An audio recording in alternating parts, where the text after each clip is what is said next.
Well, ladies and gentlemen, welcome to another exciting installment of the Roundtable Pro Wrestling Podcast. I'm your boy, Double B Bad Blood, the franchise player, joined by the mixologist, the professional wrestler, Mr. Chemical Julian, and that dude in the chair right there, your wicked crazy pinfalls predictions champion, $2.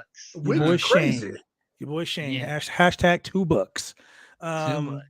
So, before we get into this extraordinary night of AEW Dynamite action, why don't we talk about what's in the box? What's in the box? What's in the box? Talking about this all elite wrestling crate. We gotta hold on. Let's get a countdown real quick. Let's get a 30-second countdown.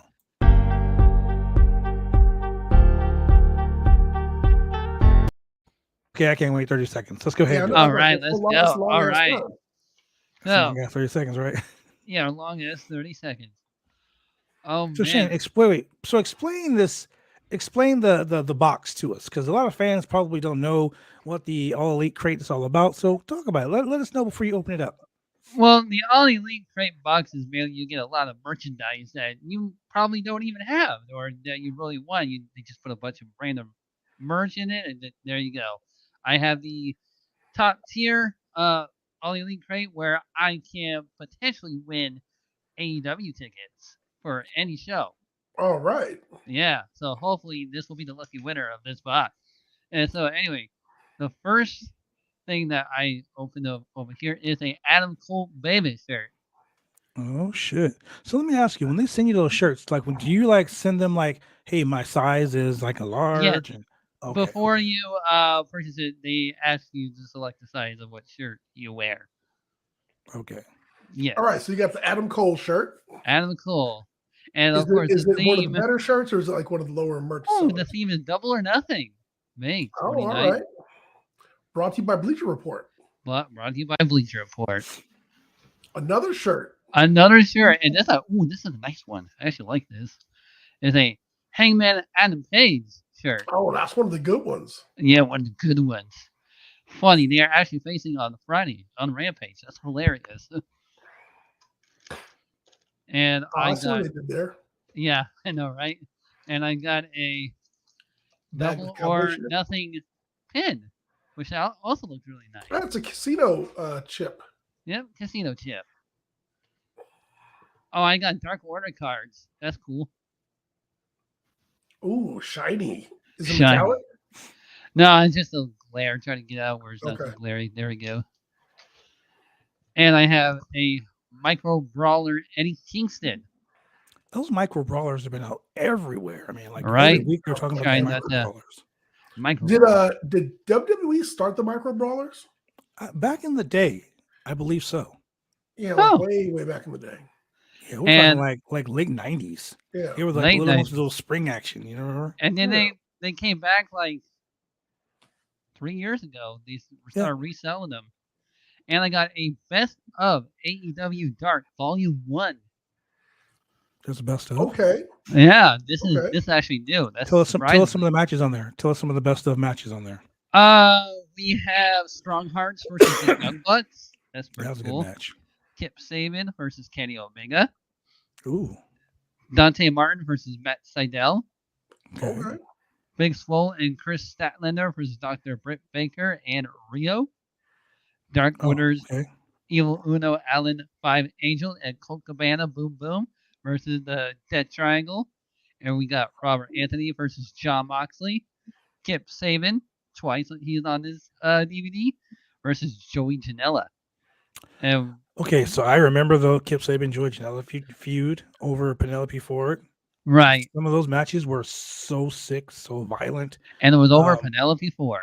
Yeah. I mean, she was cheating on Kip Sabian. I mean, cheating on Joey Janela with Kip Sabian. So, I mean, it is what it is. Like an actual real thing or a storyline thing? That was like a real thing.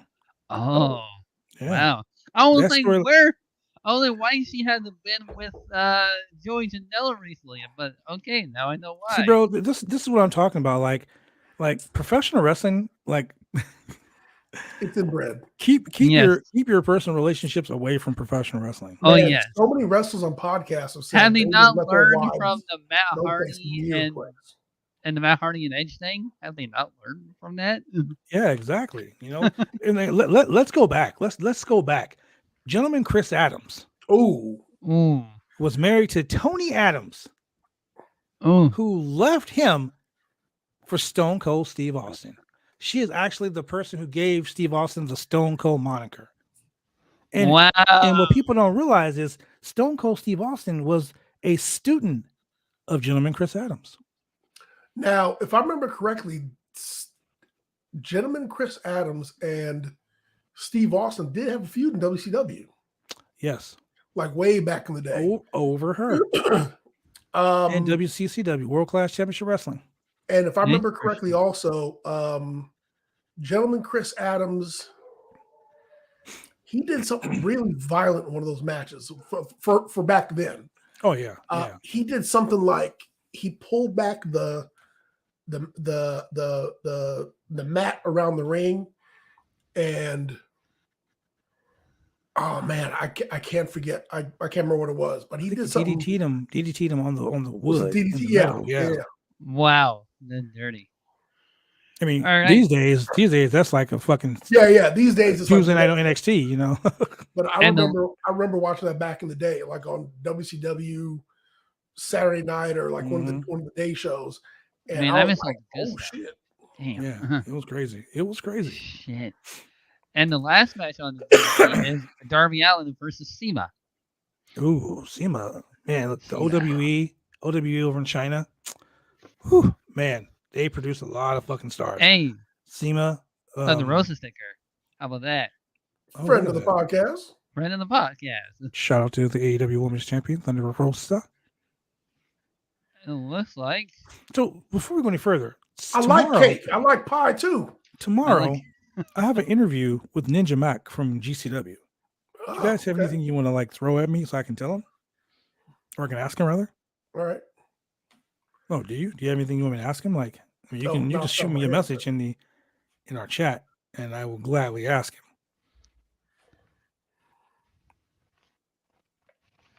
And I got the Stadium Stampede poster. Is that the one where they hit somebody with a golf cart? Yes. It was Sammy Guevara.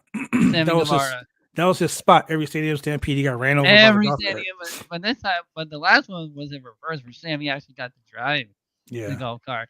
It's like, oh man, this time it's not actually me getting hit with it. No way. Oh, that's where Adam Page rode on a horse, and that's where Adam Page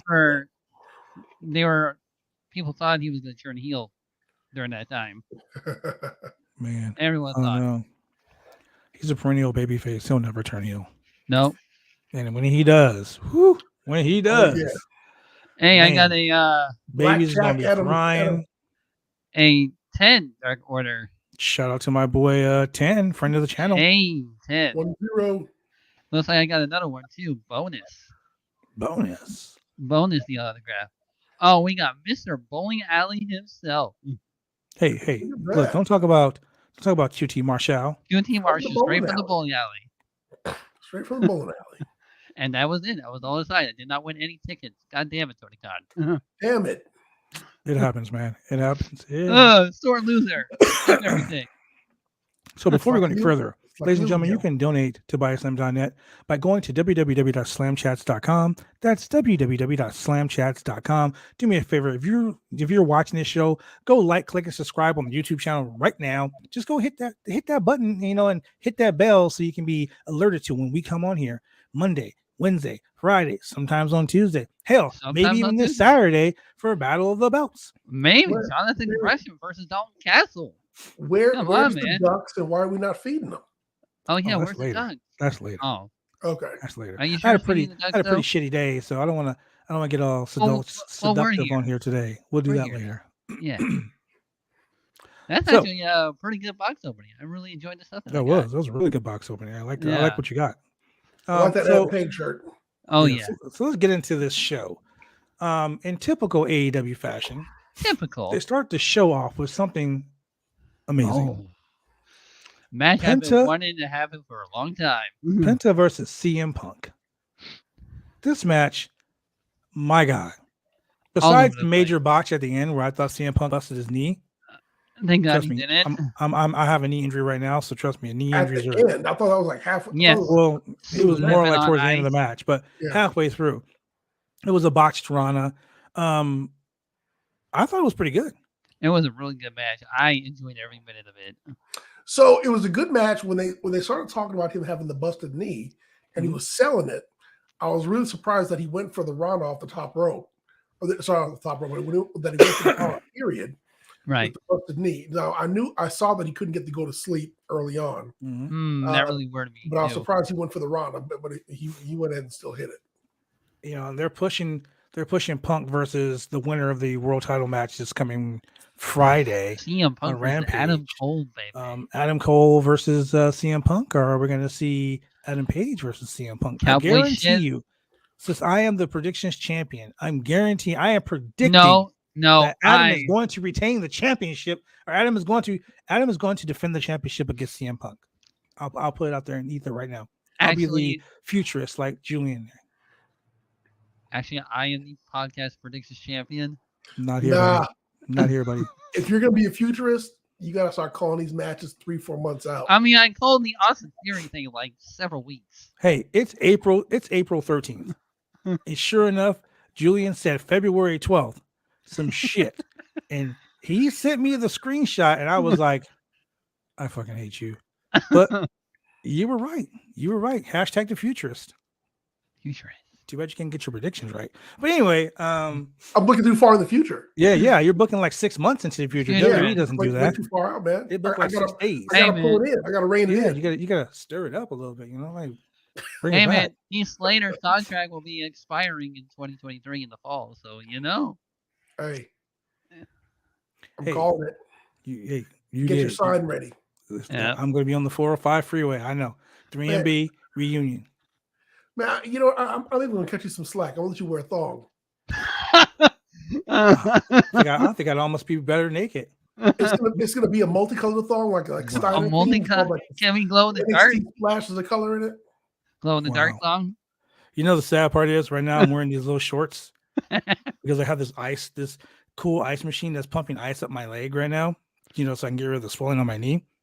And I'm wearing these little ass shorts, so they're kind of like booty shorts. My daughter said all I need now is okay. So before I go any further, my daughter and I were in Target one time. In Target. You know, you're just walking down the aisle and you see someone's head over the thing, right? This guy's face was tatted up. I mean, he's like fucking Picasso on his face. Dude was tatted all over, right? Oh. Yeah. Comes around the corner and he has on a tank top. It's like one of those loose ass tank tops, right? And he is tatted from neck all the way down, right? Then he comes around the corner. This motherfucker is wearing some booty shorts and some Crocs and some socks. Now, my daughter, I love my daughter to death. My daughter has no tag. She said, Dad, why is he wearing booty shorts in Target? Oh, my God. Kids, just like that. Kids. Just like that. And my daughter's 13. She ain't like a 10-year-old or a 9-year-old. She's 13. She said, in this voice, hey, Dad, why is that guy over there in booty shorts and a tank top? And I'm like, Grace, shut the fuck up. And the dude was like, what's up, SA? And he walked away, and I was like, this motherfucker's in booty shorts and a tank top. So my daughter was like, when you're old, Dad, you can't wrestle no more. And when you're like, we put you in an old folks home, what I'm going to do is I'm going to get you some booty shorts. Like your whole wardrobe is going to be booty shorts, tank tops, and those stupid, ugly ass shoes. Wow. And I was like, wow. Shoes. So I'm literally wearing the booty shorts that she threatened that I'm going to be wearing one day. So goddamn, she's the futurist. As long as they're not booty shorts like Naomi's, you're all right. Oh no, I ain't got booty like Naomi. Nobody got booty like Naomi. Right. When you'll finish your move, it's called the rear view for a reason. The rear view. Well, yeah, we're supposed to be a PG company. Yeah, PG my ass. Putting girth in anyway. Not even 9 o'clock yet. Not even 9 o'clock. Already off the rails. Already off the rails. Thank you very much for that, Shane. Mm-hmm. So this match, I mean, honestly, man, if I had to give it a rating, 4 out of 5, I would give it a solid 3.5. So here we go. I'm insulted by that. CM Punk is back to build up the new wrestlers, But of course, I mean, everybody wants to see him at least challenge for the championship. I don't think anyone necessarily wants to see him as a AEW champion, but they want to see him challenge for the title. It's like forward progression, Correct. WWE take note forward progression. So I guess he's gonna help put over Adam Page and make him a bigger star. Well, I said this when CM Punk first came into AEW. I said, I can't wait for him to feud with Adam Page as the sober, straight edge guy versus the alcoholic. Yeah. And now I said that. And now that story is coming to fruition. Futurist. Hashtag futurist. Now we need to find something else. That's your gimmick. That's your gimmick. But yeah, I mean, that's gonna be a good match if you think about it. CM Punk versus Adam Page. But let's also tweak it a little bit. What if we get CM Punk versus Adam Cole, baby? Baby. You see, they both started out all of them started out in Ring of Honor. Well, if you get CM Punk versus Adam Cole, you're also gonna have Redragon attacking CM Punk, which will should bring in Moxley and Daniel Bryan. No. Let's go back. Let's go back in the past. Or Joe. The Bucks are CM Punk's best friends. The Bucks. The Bucks were the ones texting CM Punk, "Hey, we want you to come to AEW." Correct. The Bucks are the ones that said we can't wait to work with CM Kevin Punk. Owens come to AEW. Kevin Owens responded, "No." So the point I'm making is we can finally have the Bucks and CM Punk to the straight edge CM Punk, the straight edge Christian boys, because both the Bucks are straight up Christian boys, believe it or not. I know their mama, straight up Christian boys. Can you imagine that? That'd be a hell of a 6-man tag team match. But we'll get to Red Dragon in a minute because I'm a little. I'm looking at you, Julian. Me and Julian, look, ladies and gentlemen, me and Julian are always on the same page. Even when we're not, we are. I'll tell you. Julian, when I saw this happen, I was like, Julian's going to be pissed. I was pissed. And I looked at the group chat and I was like, yep, there it is. CM Punk gets the win. Great match. 3 out of 5 for me. What do you say, Shane? For Punk and Penta? Yes. Yeah, 5 out of 5 for me. I didn't care about the 5 stars. Okay, what about you, Julian? I gave it 4 out of 5. Wow. Okay. I thought it was a very strong match. Punk performed as usual. Penta always puts on a good match. And whether he's playing the heel or the baby face, he has a fan base. Let's put it like he's just Penta. There's no heel Penta or no face Penta. It's just Penta. He's just Penta. He has a fan base. And the crowd was evenly divided, but dude always puts on fire matches. Yes, he does. Can't he wrestled in a temple once. Did you know? He what? He wrestled in a temple once. Did you know that? Yes. Yeah, it was called Lucha Underground. Yeah. But yeah, I agree with you, Julian. I agree with you. Tag team, singles matches, the guy's just always on fire. Always. I love Nilo every time. After that match, they hype up the fact that Keith Lee and Swerve Strickland are facing hometown boy Ricky Starks and your boy Powerhouse Hobbs. Woo! It's going to be a lit match. It was going to be a lit match. Then they go to Marina Shafir, who they say is, she's an MMA person. She's, got these mini medals and she's this and that. And she's debuting on AEW Dynamite against Sky Blue. Sky Blue. She has a 3-5 record on Dynamite. So, okay, she's about 75%. She's good. Yeah. So then they go to a match. They go to another video vignette of the JSA or the JAS arriving at the airport. And correct. I don't know if Tony Schiavone, I don't know if Jim Ross gets off on saying, what do they mean by on site? What do they mean by on site? What do you mean by on site? So they pull up and they're like, yo, what's up? We said on site. And then they're like, we'll see y'all later. So let me give you guys a definition of on site. Shane, when I see you, it's on site. What that means is when I see him, it's on. Not when I see him, I'm gonna say I'll see you later. and then it's on later. When I see you, I'm running up. I'm dropping bombs. That's it. Man, like Hiroshima. No questions asked. Hiroshima. By guy. Look, I thought it was funny. They're like, on site. And Jim Ross is like, what do they mean on site, Tony? What do they mean on site? You should be asking motherfucking Excalibur. Don't ask Tony. He don't know shit. Tony got an earring in his ear, think he cool. He hang out with Britt Baker, think he cool. He hang out with that stupid referee. He's still upset there hasn't been Britt Baker in weeks. Like he's very upset about that. Yeah, well, it is what it is. Then we go to the AEW Tag Team Championship match. Great match. But let me say this. Wait, before you start, because I know where you're going. Let me lay this out for you, ladies and gentlemen. Friday is Rampage. OnlyFans. Friday is Rampage. They have an AEW World Title Texas Death Match on Friday. Saturday is Battle of the Belts. Battle of the Belts. So, me being a guy who's booked wrestling shows, being a guy who booked successful wrestling shows, not like the shit that's going on now. The guy who's booked successful wrestling shows. If you're gonna claim to have a Battle of the Belts, shouldn't you have all the belts on the show? That's just me. That's just my gripe. I wouldn't have had this World Tag Team title match on Dynamite.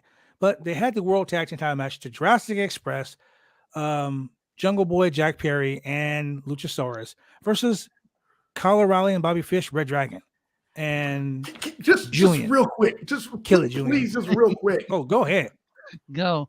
If this was 1986 wrestling, this would have been from Malibu, California, Jungle Boy and Luchasaurus, and their opponents, and then Red Dragon to come out and squash the shit out of them. Not tonight. No. I mean, I was just like, okay, cool. Just hey, Jungle Boy, Lucha, just come in, give these two dudes the belt. Let's get out of here and let's move on to Red Dragon versus FTR. This match was so bad that Kyle O'Reilly got out of the ring and said, "This is some fucking bullshit." Where I think right to the camera, this is some fucking bullshit. Yeah, Red Dragon was literally supposed to win. I think, honestly, they were pissed. Yeah, I've seen Work angry. I've seen Work anger, but he that was real emotional. Like, this is fucked up.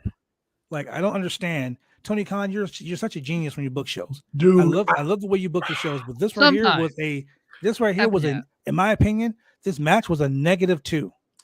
Wow, man, look, I get it. I get it. Jungle Boy is one of your pillars, but your pillars take an L sometimes. Yeah, we know one of we know one is Jungle Boy. Jungle Boy. Darby taking L's. Look, Britt Baker taking L's. Took a big L. Fucking MJF, 2 L's already. 2 L's. By Sean Dean. So I mean, why can't are they worried about Luchasaurus falling into obscurity? He's already there. No one gives a shit about that. You know what people care about this tag team? Jungle Boy, Jack Perry. Yeah. Why? Because he's a good-looking kid. He's the son of an 80s heartthrob.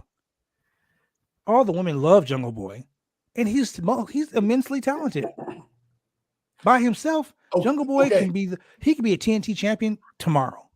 Okay, everything that you just said, and Kenny Omega has no title, and he's sitting on the shelf with an injury. And when he comes back, where is he going to be? Back in the top spot, of course. Kenny Omega. So it doesn't matter if Jungle Boy is all that. Him taking an L should not matter. Exactly. Losing the tag team belt doesn't matter. It's okay for him to lose one. He can stay in the tag team. Hell, he's in the Owen Hart Cup brackets.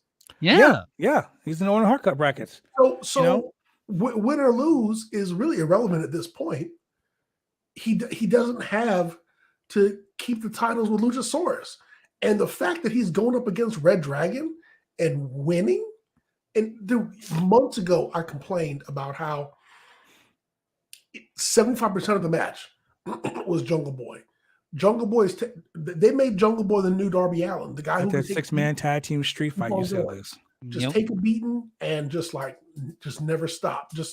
I've got the I've got that intestinal fortitude. I got the heart. I got that baby face comeback heat. I can just, nothing can keep me dead. Man, get the fuck out of here. And here he is teamed up with what the biggest lizard in wrestling. The 7 foot tall lucha wrestler who thinks she's a fucking cruiserweight. And Lucha Underground. And they're wrestling against Redragon. And I mean, I'm not going to do back when they were in NXT, but back when they were in NXT, Adam Cole and Redragon were running shit. Man, Undisputed Era.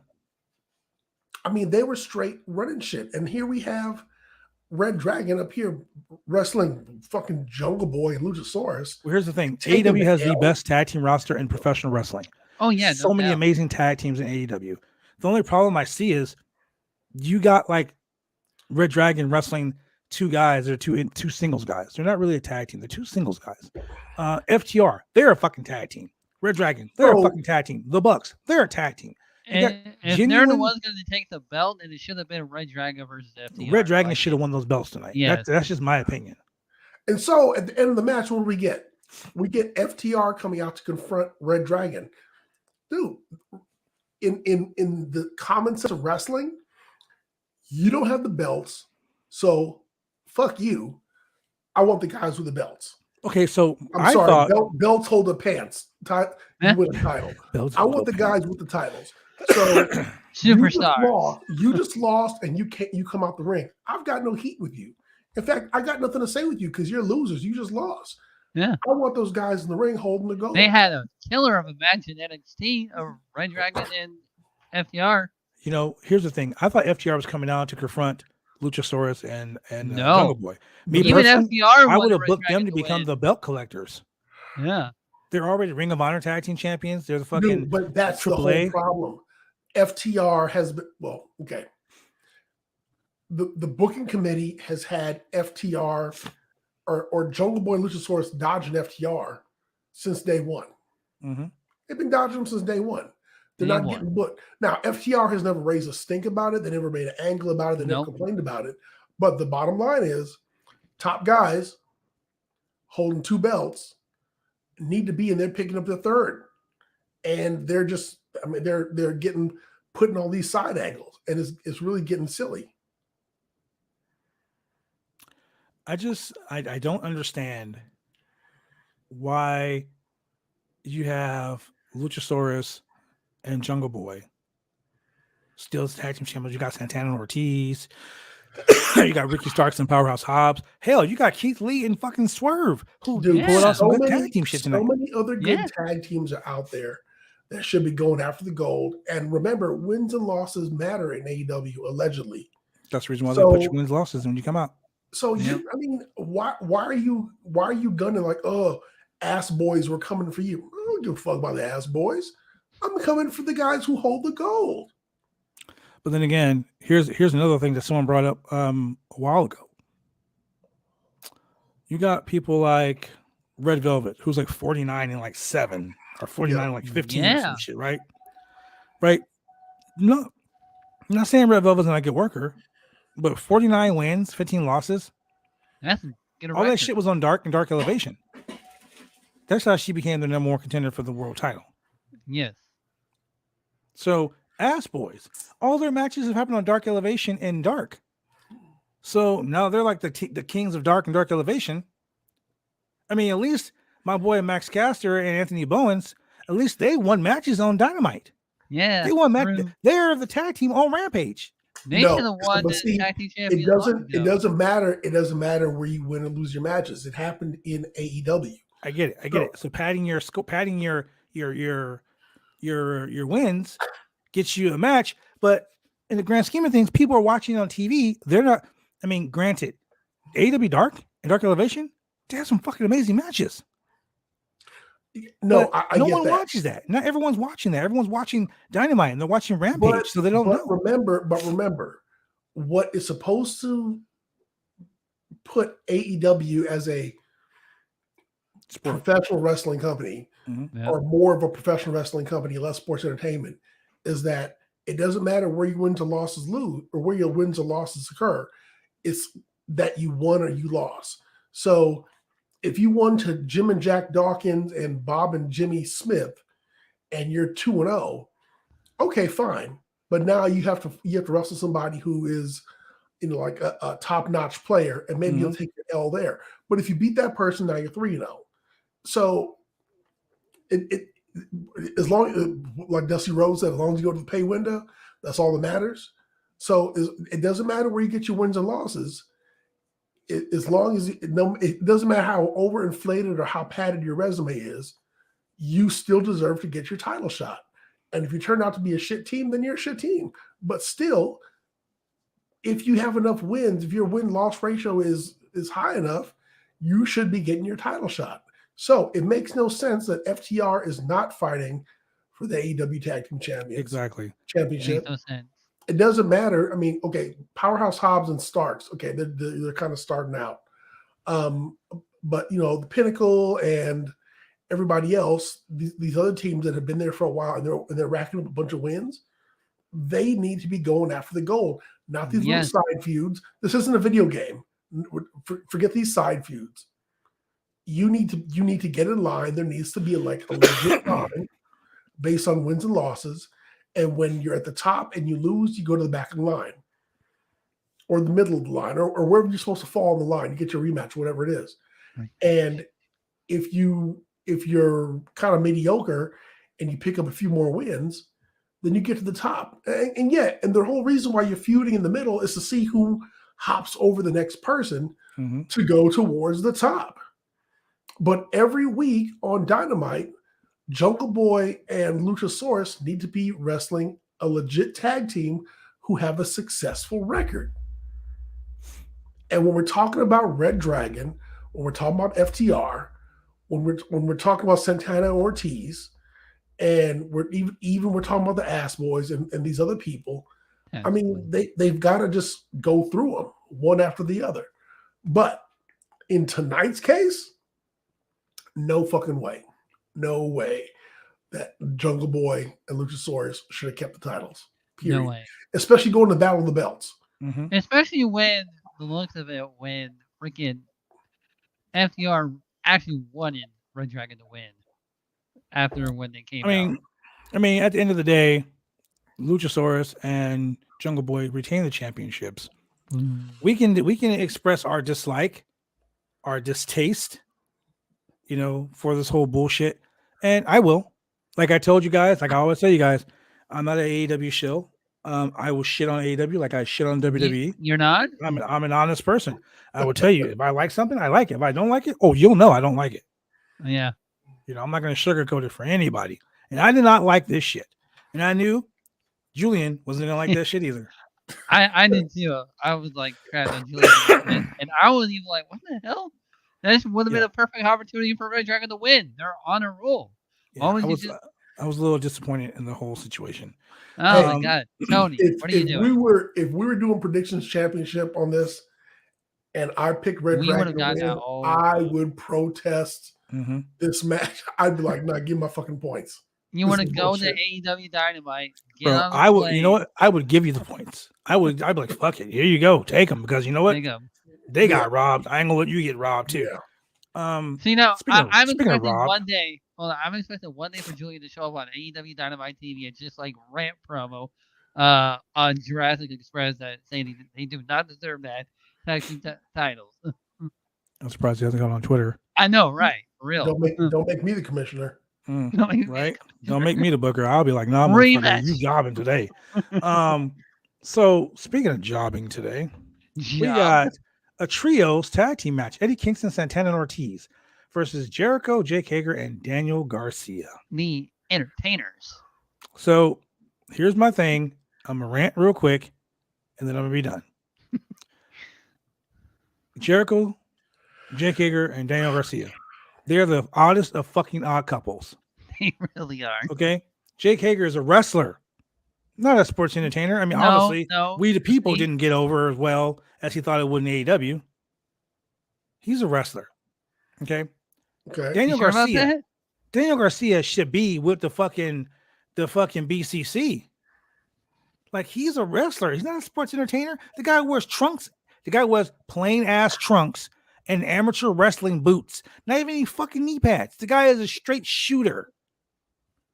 Jericho is the only sports entertainer in this whole thing. This whole storyline with them all being sports entertainers versus wrestlers, it's pretty fucking lame. It's funny though. I mean, it's pretty fucking lame. And I'm gonna say why it's pretty lame, because you got, I mean, I hope Daniel Garcia fucking turns on them. You got Bulk and Skull, as Shane likes to call them. Thank you. Finally, after weeks, I said it. Was he Mac Daddy, Matt Menard, and what's the other one's name now? Who knows? I don't even know. Like, their names make no sense. That's why I call them Bulk and Skull. Yeah. You got those guys. You got 2.0. They show up at the airport. They dump one dude out. He has no fucking shoes on. No shoes. The other guy's like, they got ran over by a car. Well, no, they weren't even out there. Like, it was just those three people. It was Jericho, Hager, and Garcia who got off the plane. The other two weren't even on the fucking plane. Yeah. Correct. But you see them in the middle of the runway, and they got ran over, the shoes taken, all this shit. So Santana Ortiz and Eddie Kingston come to the ring, and Ortiz has the fucking shoes around his neck. Right? So I'm like, okay, I would throw the shoes in the crowd. I was like, fuck it, here you go. You know, they listen Ferragamos, they look expensive. Throw them in the crowd.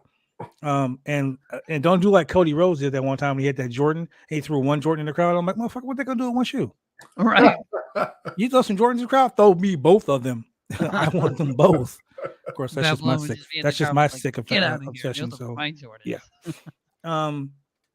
But this match, I just came up with a really good idea.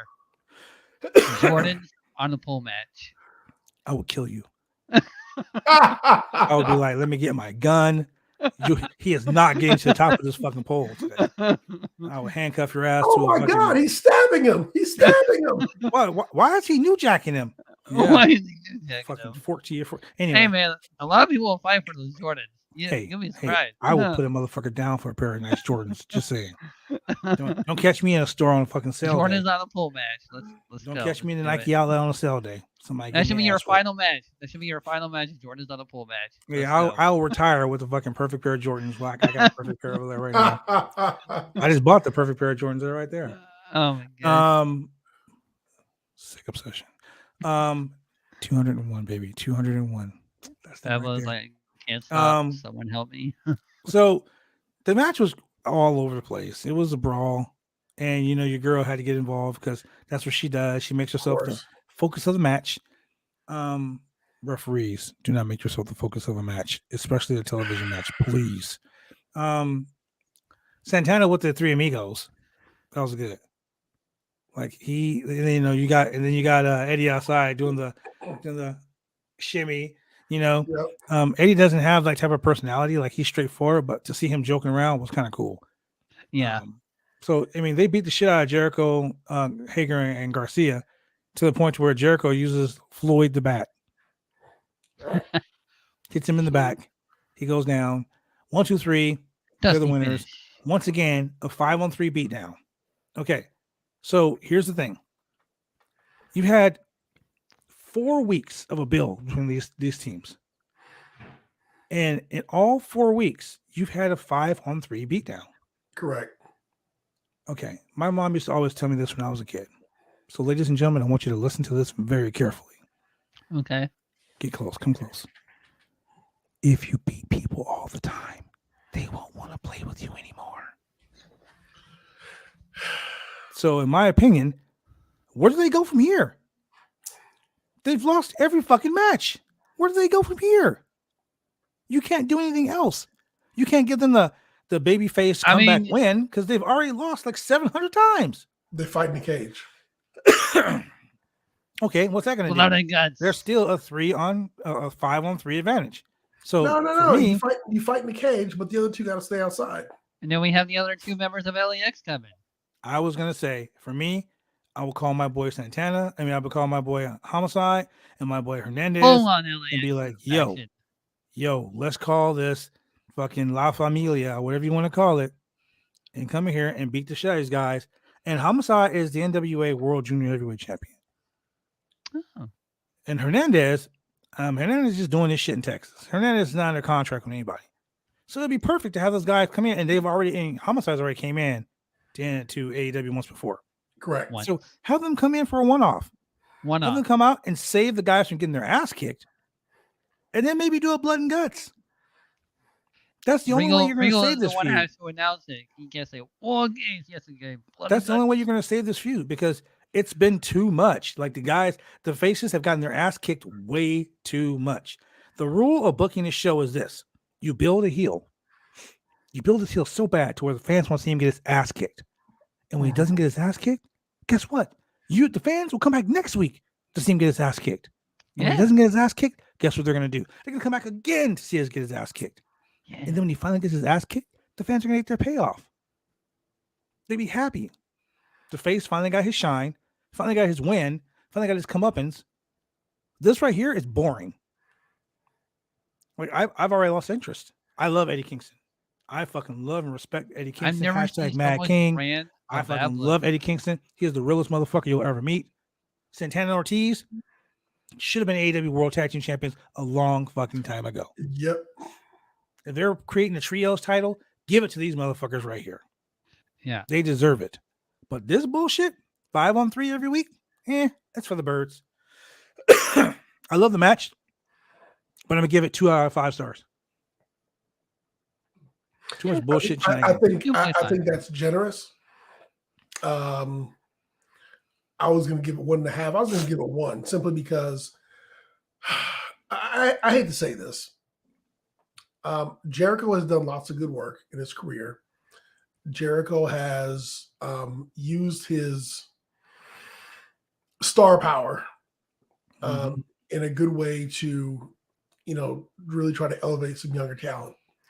But in situations like this, he looks like a parasite where he's just trying to stay in the spotlight and just trying to stay relevant and just trying to stay, out there in front of the fans and keep his name out there. Because, it really makes no sense that, you're this dirty, low down heel and you're playing your theme song and everyone's singing along. And, in other promotions, they have either changed the theme song or had the person stop coming out of the theme song because they don't want the heels to be cheered. You know what really pissed off the crowd? Wyatt family. I mean, the Wyatt family was getting really too popular. With the fan reaction. And so in this case, Jericho's still coming out. They're still singing Judas. Judas. But he's still doing his usual heel thing. Jake Hager is, there by his side. And I get it. I get that he's trying to elevate these, the 2.0, these younger guys, and he's trying to get them over. But I just don't think this is the way to do it. And the way that he's not even really lifting them up because he's really got them running around like they're his lackeys. That's what they are. And that's exactly what they are. And so the only way that they're going to elevate is by turning against Jericho, and they will have to turn against him and beat him soundly. Okay. So stop right there. Stop right there. Because what you just said, we said this months ago. Yes. We both said Santana and Ortiz need to turn against Jericho so they can get a push. They turned against Jericho. Look what happened. Buried again in the same drama bullshit. Correct. Kingston said in a promo, you got these guys getting into your shit where they should be challenging for the title, but they're too busy handling your shit. Mm-hmm. That's the same shit that's going on still. Yep. So what did they gain? Who is he putting over? No one. No one right now. Because all they're doing is doing the same shit. This has been the same match, the same drama, the same storyline over and over and over and over again. Like Roman Reigns says, like missionary every single night. No one likes that shit. Missionary. So here's the example. So they're using the same formula where they got MJF over on Jericho. Mm-hmm. However, here's the big difference. MJF got himself over. Yes. He always gets himself over. MJF didn't need Jericho to get over. MJF got himself over. In my opinion, MJF got Jericho over.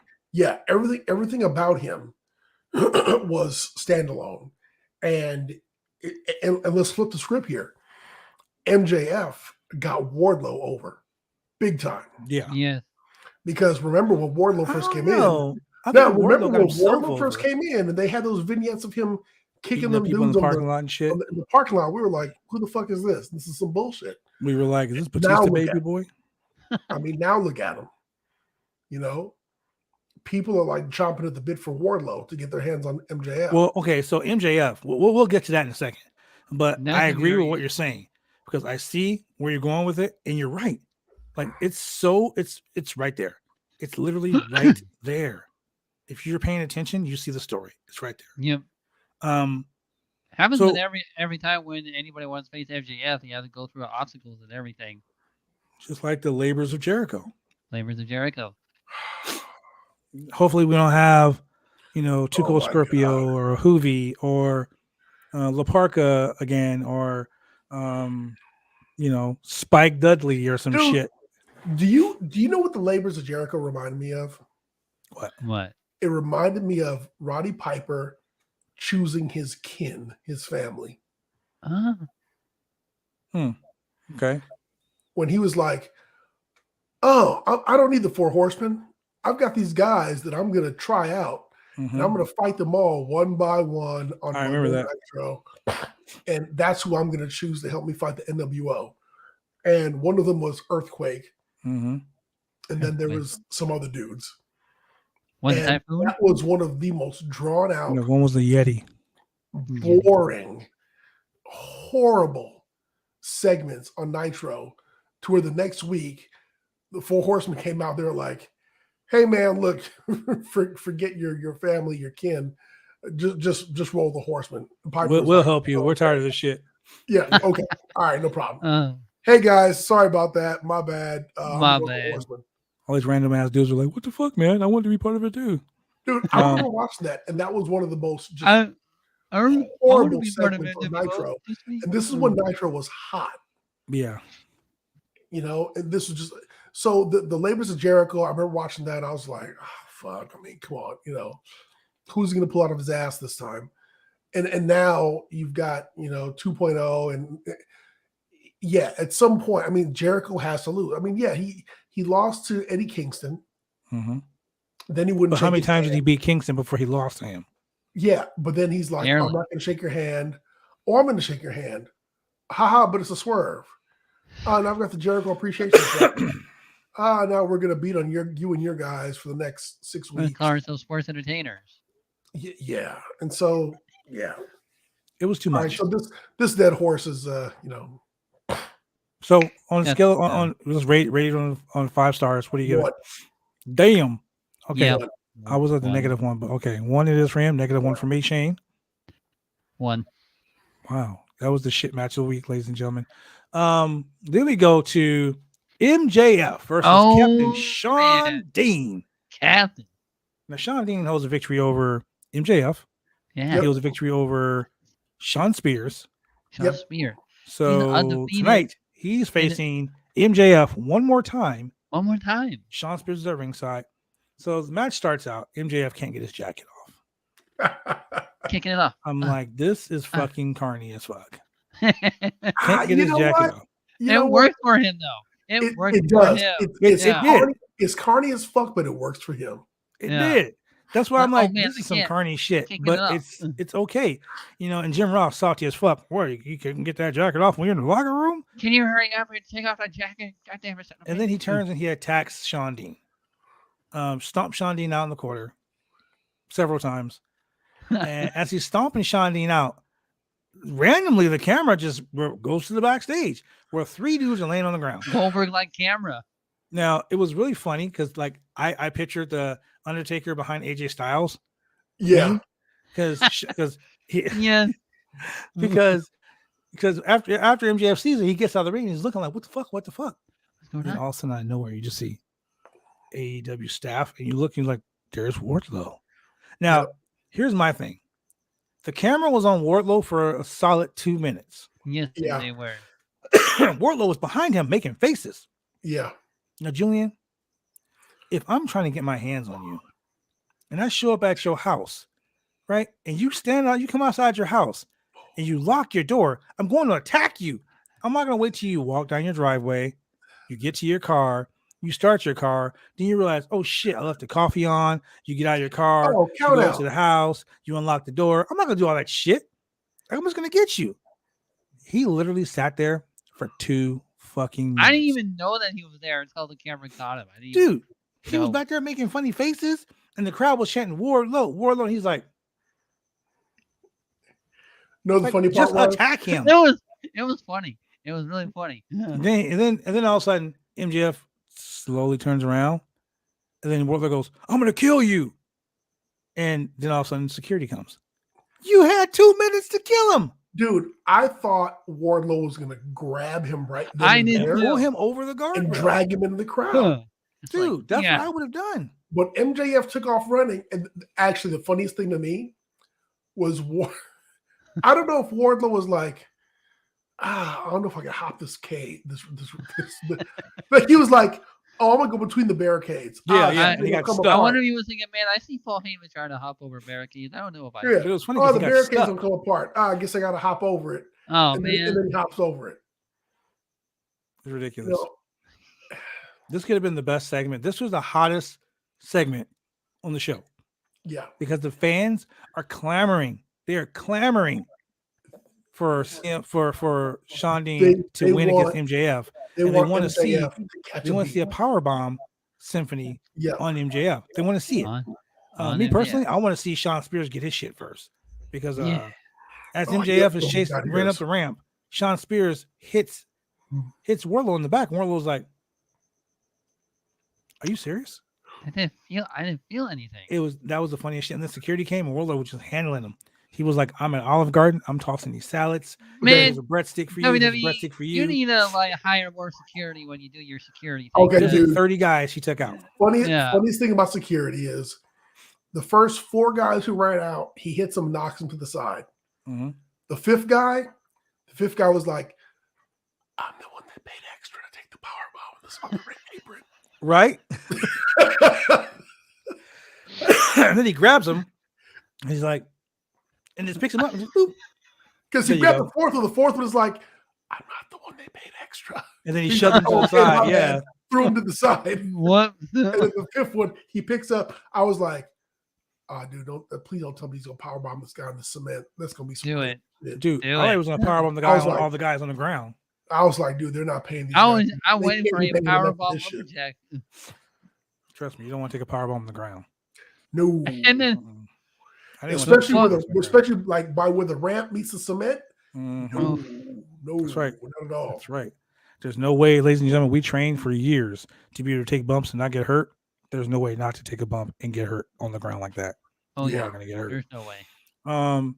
But all in all, Shawn Dean gets another count out victory. So now Shawn Dean has got the disqualification victory. He's got the count out victory, and he's got 3 weird victories that never happened in AEW. Yeah. He's got all of them. So salute to Captain Shawn Dean for the win. But before that, Captain Shawn Dean came out with a shout out to G.I. Bro. If before you count that to 10, whatever Tony Khan is paying you, I'll triple that for you. And then the referee was like, Bryce Rensburg, baby. 10. Everybody hates Bryce Rensburg. Bryce Rensburg did the fucking count. He did the count. So Shawn Dean beats MJF by count out. Crowd goes crazy because everyone wants Shawn Dean to win. It was a pretty interesting segment. I'm not gonna say match. It was an interesting segment. Yeah. I'll give it a 2.5 out of 5. You know what? I'm going to give it a 3 because it did almost everything it was supposed to do. Almost.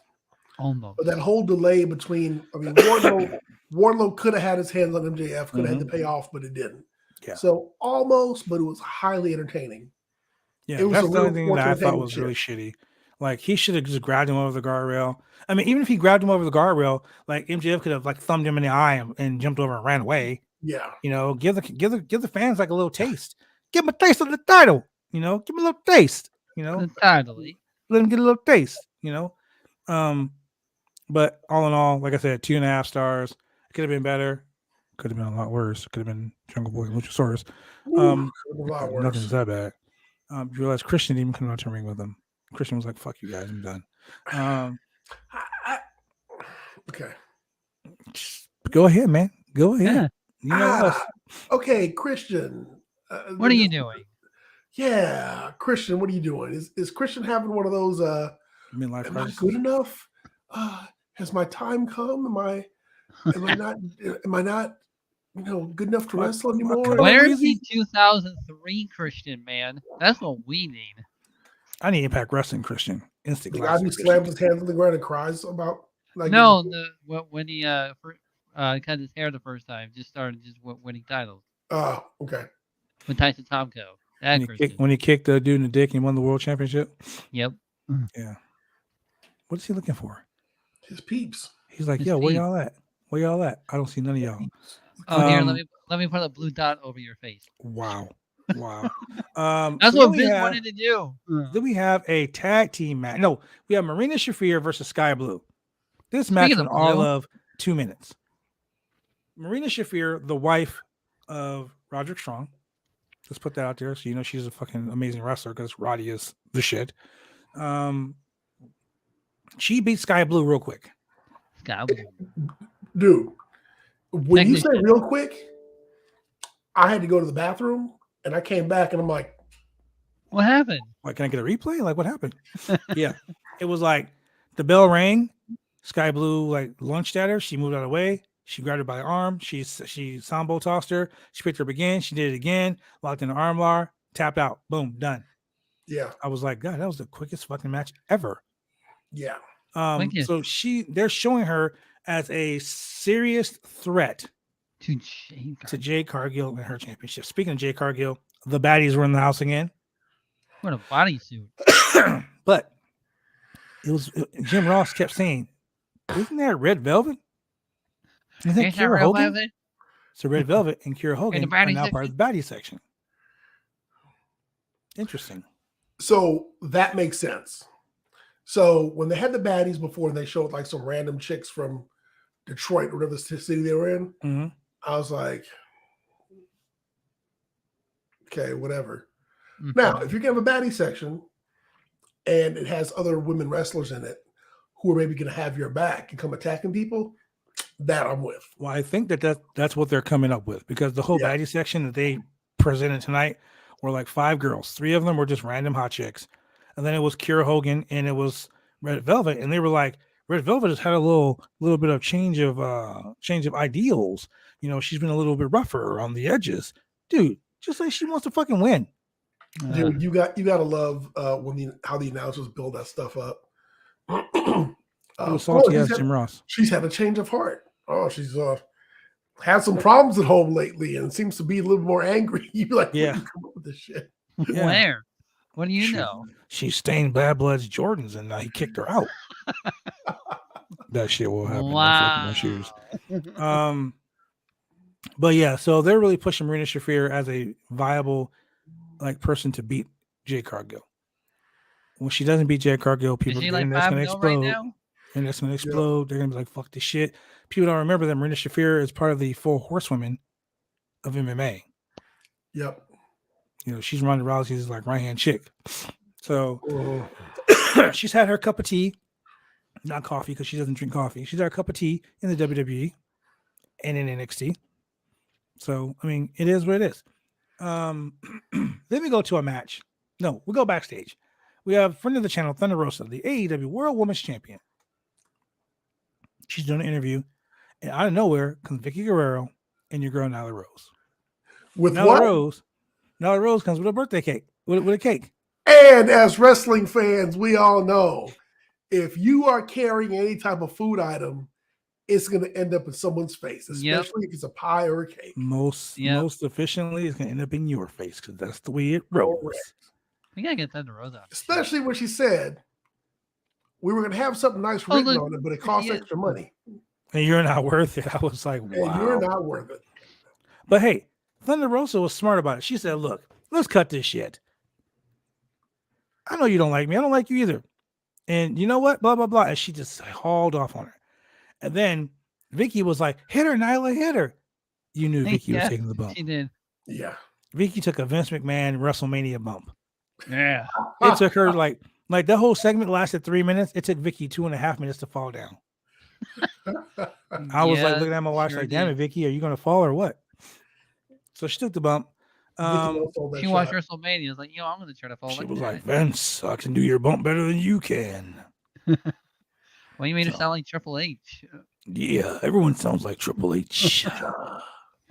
Excuse me. Talking about the match. Main event time. So then we had Keith Lee and Swerve Strickland versus the hometown boy, Ricky Starks, and your boy, I'm going to kick your fucking ass, Powerhouse Hobbs. Look.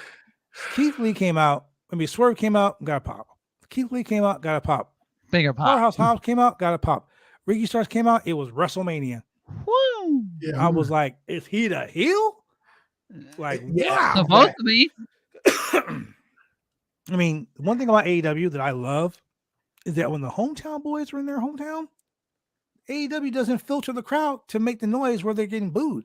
No, if you're the heel, let them get cheered. MJF was in fucking Rhode Island. Dude, they were booing Punk. Yep. So I love AEW fans. Into something else. I love AEW fans because AEW fans are the realest fans. Yeah. They're like Chicago and New York fans for wrestling. They don't give a shit about your storylines. They don't give a shit about your face heel. They give a shit about the match in the ring. That's all they care about. I love it. Wrestling that's the kind of fan that I am. That's the kind of fan that I am. I don't give a shit about you being a face or a heel. I love the match. I love the story. I love the setup. I love the execution. I love all of that shit. So this match, I'll give it a solid 4 out of 5. Ricky Starks took a lot of heat. Had that babyface comeback. 10. Powerhouse Hobbs. Even Powerhouse Hobbs had a babyface comeback. I was like, you're the heel. Sure did. You're the heel. And it's like, I would say, shout out to Scott Hall. Hey, yo. It was the Hall and Nash syndrome. And if you don't understand what the Hall and Nash syndrome is, it's simply this. Scott Hall and Kevin Nash invaded WCW. Yes, they did. People thought they were still from the WWF. They thought they were Diesel and Razor Ramon. Back then, they came and they picked up and they lawn darted Rey Mysterio Jr. into the side of a fucking trailer. Wow. Funniest moment I've ever seen. Just picked him up, bing, and just dropped his ass like he was nothing. Oh, man. And those two guys beat up the whole WCW Saturday Night roster. They sure did. And they did it with bats, metal pole pipes, all that shit. It was like real. The police came and arrested them. It was real. Yep. But as they did all this shit, the fans were cheering them. Yeah. The fans were cheering them, ladies and gentlemen. They could have literally set Mean Gene Okerlund, rest in peace, anyone else. They could have set them motherfuckers on fire. Wow. And he still would have got a pop. That's the Hall and Nash syndrome. Wrestling fans were sick and twisted. When you're so cool that no matter if you heel or face, you're over. Yep. I suffer from that sometimes too. I'm gonna tell you, I enjoy this match, and one reason I enjoy the match is because the heels are so over. Mm-hmm. Dude, I'm a fan of Powerhouse Hobbs. I love watching the dude work. He just gets better each and every time. He does. I'm also a huge fan of Keith Lee. Yes. The one thing Keith Lee did in this match that I did not like is he had Hobbs and Starks in the corner because Hobbs wanted to go spear him. Mm-hmm. And Keith Lee went out of the way and Hobbs speared Starks in the corner. And then Keith Lee ran to the corner to grab Hobbs. I get that Keith Lee is working a big man style, but he did this very lumbering kind of like very slow, let me get into my spot kind of move. Yeah. And I was like, he fucked up. And I was like, for a big that. dude that does cannonballs off the, cannonballs off the third rope and and springboards and all kind of tumbles in the ring and shit. Yeah, I'm not buying this lumbering big man move from him. I agree with you. I agree with you, my boy. Jason Hobbs should be the TNT champion. Yes. Jace, thanks for tuning in, brother. You know, it's been a while. Where you been? The crazy part about it, though, like the thing that makes me like like laugh about this whole thing is like Swerve and Keith Lee had some good tag team moves. Yeah, they did. Like the one spot where he jumped off of Keith Lee's chest to the outside. That reminded me the whole Tyler Black thing where Tyler Black did a moonsault. I was like, what the hell? But it worked. Yes, it did. Yeah. It worked, and Swerve is one of those guys that doesn't do a lot of high flying spots. But when he does, they matter. Yeah. That was good. I give the match a 4.5. Yeah, 4.5 out of 5. Maybe we'll get Keith Lee and Swerve versus Luchasaurus and Jungle Boy. Oh God. Yeah. And then we had a backstage vignette. Well, we also got to remember Taz came out. Taz strode out.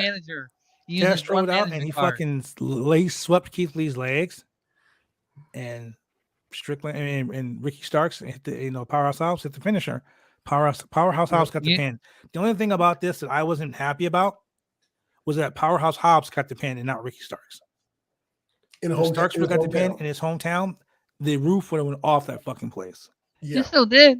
I mean, it did, but I'm just thinking, like, if you win the match in your own hometown in front of your people, bro, so much heat. Like, oh my God, the fans would just fucking shit themselves with happiness. And I saw, like, when I saw the pin go down, I was like, no, wrong person. Well, they still won. So the crowd went home happy knowing that their hometown boy won. Even though he wasn't the one that got the pin. You know what's really funny? I wonder if Taz realized and said, hey, I haven't been at ringside in a while. I'm just go out there just because. Well, and he just strolled down like, blah, blah, blah. Like, I used my one-man material car for the night. Yeah. And then they go backstage and then okay. Ladies and gentlemen, like I said, if I see something stupid on this show, I will tell you it's fucking stupid. You go backstage and you got you got your boy Hook, the handsome devil Hook, just chilling almost there spoke. with a weighted ball, just sitting there, right? And he gets approached, just chills there, throws the ball like he's gonna hit the guy, and then he tosses the ball like this, and Danhausen is there. Okay, Danhausen is funny, but this whole gimmick where he's trying to curse Hook, it's fucking stupid. Tom Holland's twin brother. Hook just walks away like, fuck this guy. At least he didn't eat the chips out of the trash can like he did last week. At least his shows were so good. It was only like a 5-second rule. Come on. And then they announced at least the blue light didn't come on and his eyes didn't turn blue. Yeah, exactly. In the middle of the match. Yes. Then they announced that Hook makes his AEW Dynamite debut. Yes. Okay. This is a mistake. Now we're getting somewhere. This is a mistake. Hook is the hottest thing on Friday nights. Yep. Don't take someone from your Friday night show that's not high on the ratings right now. And Hook hasn't been wrestling on Dynamite. I mean, on Rampage for a while. Correct. Book him in matches on Rampage. Let him make Rampage his home. Let him smash motherfuckers on Rampage. Put him in some matches with people on Rampage. Okay, build him on Rampage. Rampage, baby. But, you're like, let's take this guy and put him on Dynamite. You have so many other motherfuckers on Dynamite. Well, we have been saying on the podcast, like, let Hook do something on Dynamite. I mean, I get that, but right now he needs to be more established on Rampage. He needs to go on there and he needs, who's on this Friday? Okay, they got Max Caster. Max Caster is fucking doing the most on there. Yeah, of course, I'm biased because I love Max Caster. Him and Bowens are probably the best tag team on Rampage. But this Friday, we have a trios match. We have the what it comes with the Blackpool Combat Club. Mm-hmm. BBC. I think it's a stupid name. Blackpool Combat BBC. Shane. not BBC. Shane. Calm down. Oh, okay. It's not even 9 o'clock yet. Oh, it is 9 o'clock. Okay. It is 9 o'clock. So Shane's talking about BBC's live on the podcast. I can say the word fuck now. Back. Awesome. Brought to you by Black.com. Black.com. Brought to you by Blue anyway, Chew. Wow. He's rock solid with that Blue Chew watching videos on Black.com. Oh my God. Okay, so realistically, before we go to commercial break, because we need to take a commercial break before we go to this main event. Can you imagine if they were the BBC and they were stretching people? They just call it a gape. It's a gape match. 9/11, folks. 9/11. You know what, Julian? True. Yes. You know, Julian, I'm gonna give you that one. I'm gonna give you that one. But I'm gonna give you that one, and I'm gonna up it one. You can have them in a 6-man tag team match and make your balls count anywhere. Balls counting. Drive me insane! All these rules are lame! I've been taking all the fun out!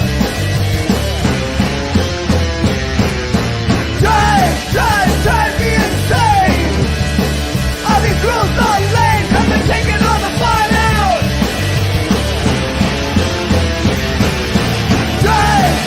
Drive me insane! All these rules...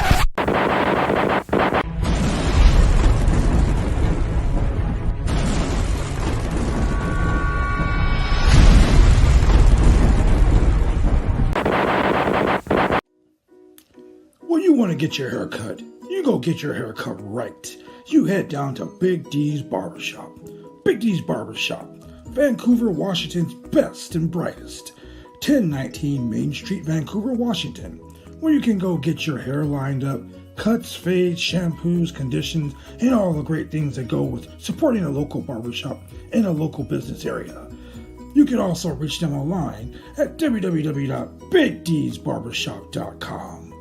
Go get your haircut right.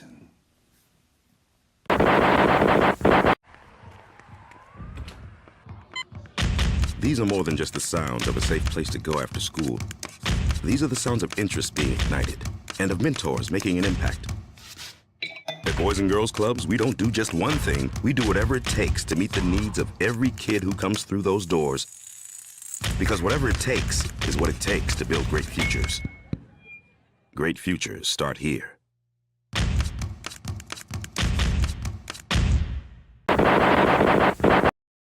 And we are back talking about a ball. We're back. Match.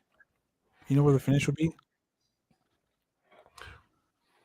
In your mouth. Anyway, going back to our main event of the evening. Demonetized. So, hey, it's 9/11. It's 9/14. No demonetization happening now. True. Ring of Honor World Television Championship match. Your boy Oh Samoa man, we got versus the Murder Grandpa himself, Minoru Suzuki, the newly crowned Ring of Honor Television Champion. And can I just say, it was a delight. There was a big meaty man.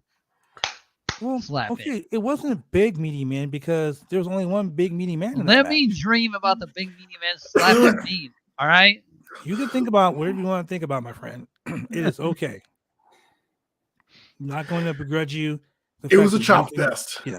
It was a damn old chop fest. It was the most violent of all chop fest. Like, I heard it through my freaking house over here. for like the first 3 minutes of this match, they were just like slapping the shit out of each other. Minoru Suzuki was like, come on. Samoa Joe was red like fresh Atlantic salmon. Hey, He was red like a did you see tomato. Suzuki's chest Oh, was yeah. bleeding? Yeah. Suzuki was This is one loving of it. those matches where you can just get in the ring and just beat the shit out of each other. These are pro wrestling strong style matches. And what people don't realize is Minoru Suzuki is the king of pancrase. Yeah. Like, dude, that old man literally can beat the fuck out of 90% of the people in the world. Yeah.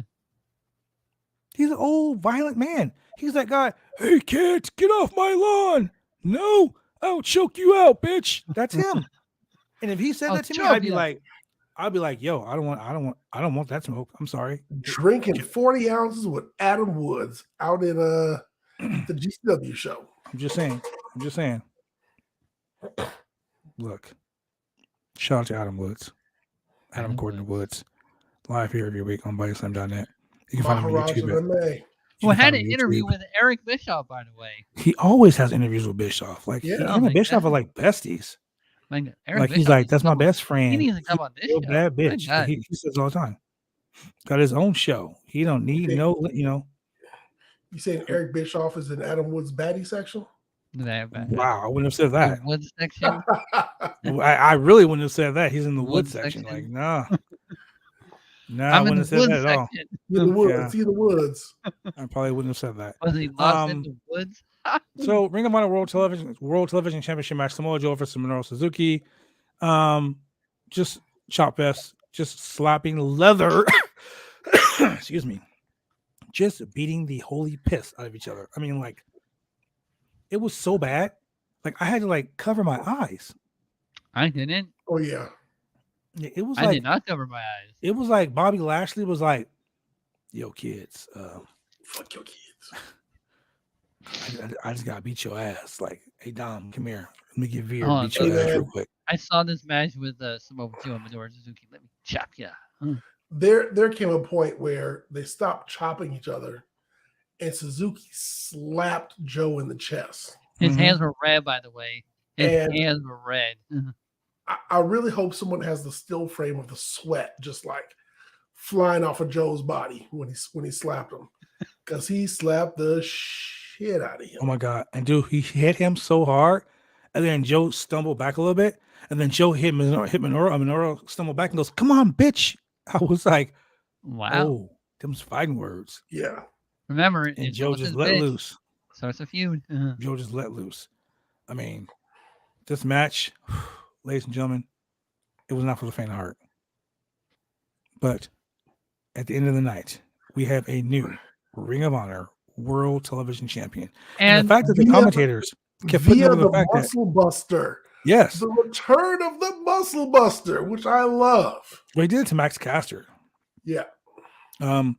So at the end of the night, after he did that, after the whole muscle bust on the finish, the commentators kept putting over the fact that Joe's a former Ring of Honor Pure Champion. He's a former Really? Ring of Honor World Champion, but he had never been the Ring of Honor World Television Champion. So he's Okay. Grand Slam ROH champ? So Well, now I he mean, is. yeah. And then trash. Exactly. Yeah, we're gonna Thank you. Thank you, Jason. I was gonna like not really talk about that. But A since you baseball brought it up so player? nicely, this was some Omos shit. Yeah. I'm just gonna do this. I'm going to put my mic away, put my headphones down, and I'm going to watch you guys. I'm not even gonna listen. I'm gonna watch you guys talk about this because my mama told me, if you don't have nothing nice to say, don't say shit at all. But it's not. Then but you it's not never for host nothing. Raw. So Oh man. up comes Sanjay Dutt and up comes Jay Lethal. They congratulate Samoa Joe on winning the match, and then the lights go out. And when the lights come on, there's Again, some I thought when the lights went out. Undertaker. Yeah, no, you wish. I know you're every waiting time. for that, but no, that didn't happen. Every time. It was Shanky's brother Stanky. I mean, just some dude. Shanky of yours brother or something like that. Somebody on Twitter called him Great Value Kali. It was just Wow. some dude. I guess his name is Satnam Singh, and he's been signed with AEW for quite And a he while was a now. professional baseball player. All right. Professional basketball player. And I don't know why he has beef with Joe. I don't know why.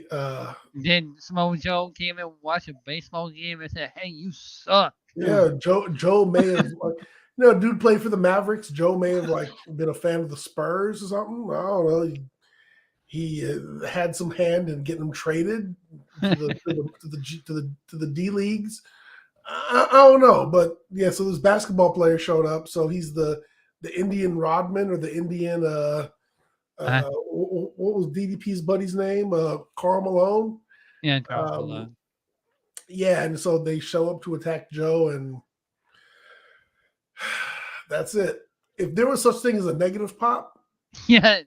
Even Shivani's like, "Oh my God, I've seen him train at the Atlanta Georgia Center." Yeah.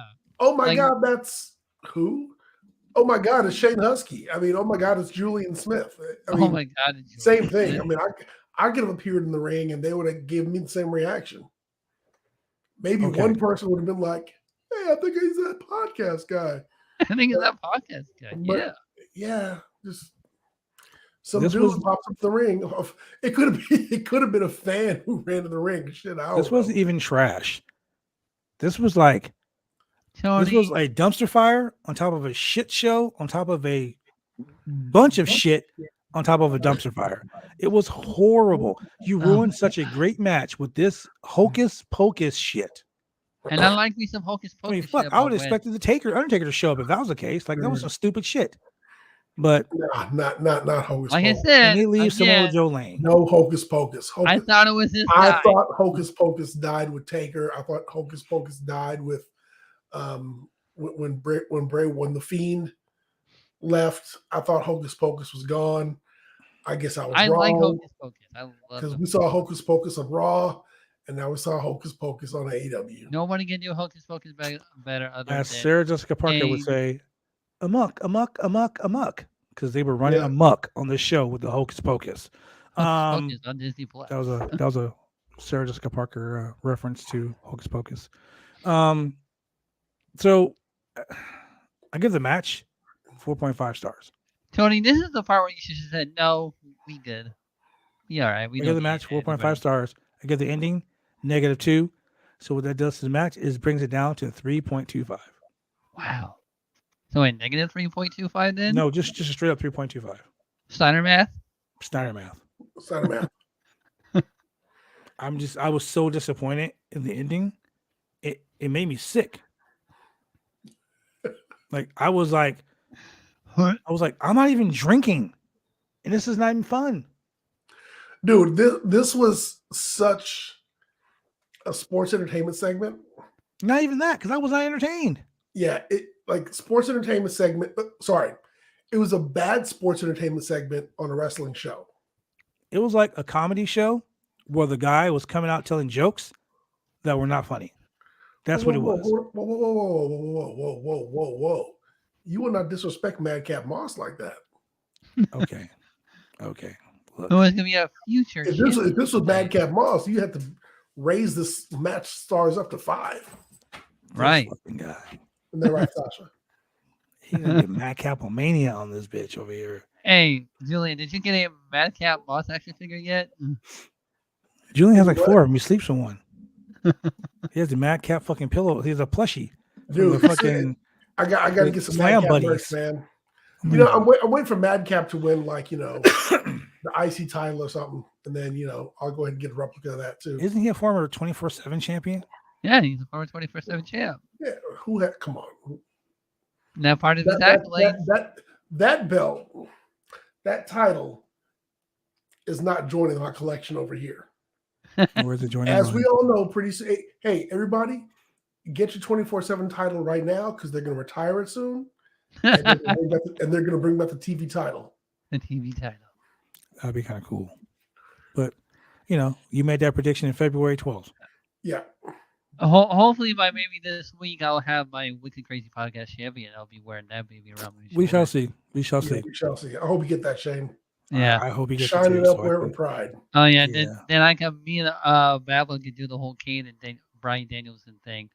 I'm the podcast champion. I will say that our prediction championship belt does look better, but Yeah. No disrespect. Just saying. Okay, so with that being said, ladies and gentlemen, this was your AEW Dynamite review recap show. Do me a favor, go like, click, and subscribe if you're watching on YouTube. If you're watching on Twitch, follow Shane Husky on Twitch. He's Husky_518.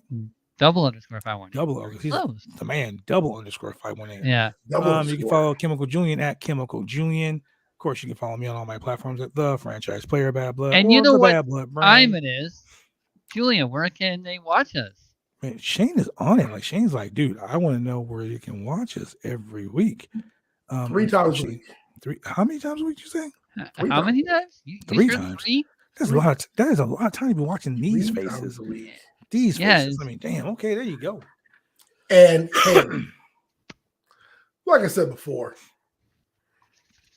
if you're watching this on your cathode ray TV, Like You know, that big bulky one that you probably sprained your back trying to lift and move it from your mama's bedroom over to the living room. You got to screw in the coaxial cable in the back. And, Oh man, good luck carrying that upstairs. You got to pay like a $150 recycling fee when you get rid of it or trade it in or whatever. The old TV, they used to do the commercials. They smashed in the front with a sledgehammer. The really big TV that they were back in the day. You're probably still you're still using your MCI card to make phone calls. Man, you still got a landline, pager, Black Bell, all that stuff. So if you're doing all that, you'll probably catch us 3 times a week in the Portland, Oregon area. And you have cable, so you might as well use it. So 3 times a week, catch us on Mondays at 10 p.m. Channel 22 Xfinity TV, Channel 8002 CenturyLink TV.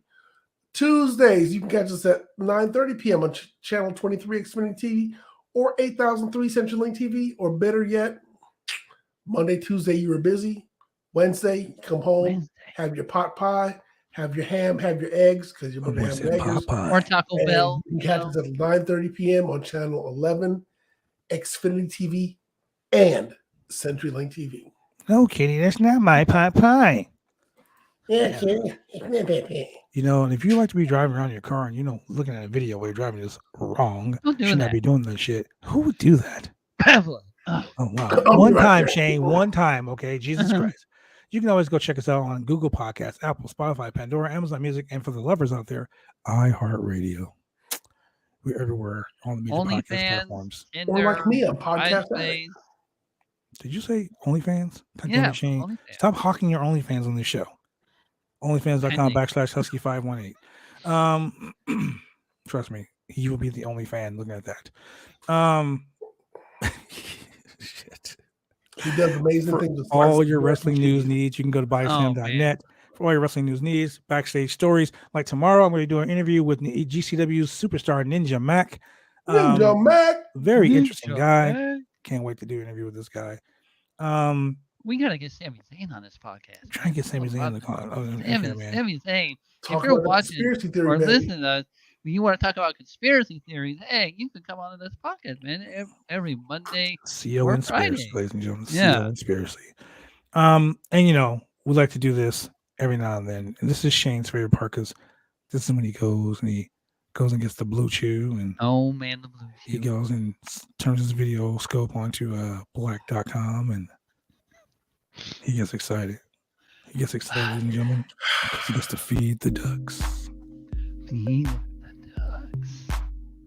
Yeah, ladies and gentlemen, if you like what you heard here tonight and you want to donate to Bodyslam.net to help keep the website going, real simple.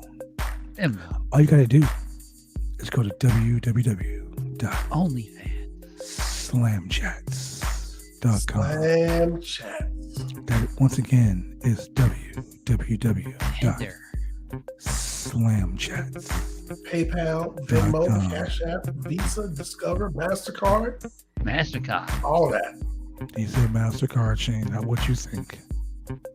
And ladies and gentlemen, for your boy Husky 518, I'm the man with the plan, the mixologist, Mr. Chemical Julian. I'm your boy, the franchise. And man, it has been spectacular hanging out with you people tonight. Every single week. But what we gotta do now is we gotta go.